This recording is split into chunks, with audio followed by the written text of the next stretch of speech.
На крајот на секоја година при донесувањето на буџетот на општината, опозицијата и мал број спортски душегрижници, како по непишано правило, се разжештуваат како да се работи за најважната ставка во овој годишен документ.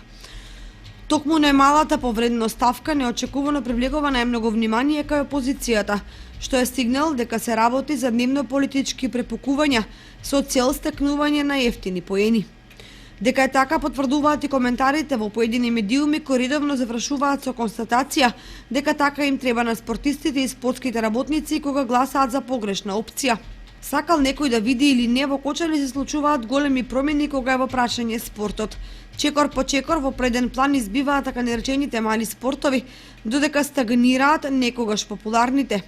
Пред се фудбалот, олицетворен преку фудбалскиот клуб Осогово. Некогашното градско милиниче денеска се мачи да опстане во третолигашка конкуренција, иако троши најмногу општински пари од сите други клубови.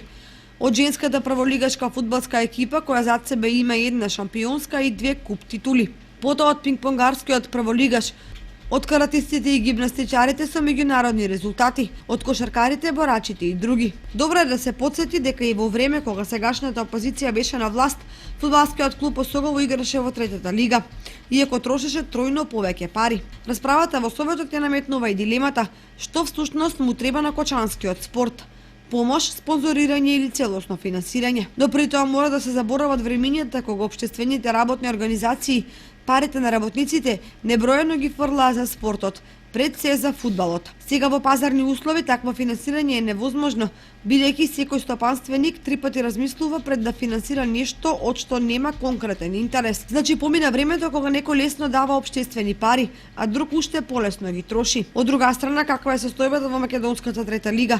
Се чини на Осогово и 5 пати поголема помош од општината нема да му биде доволна, со оглед на конкуренцијата од Плачковица, зад која стои рудникот Бучим, или Академија Пандев и Беласица од далеку побогатата Струмица.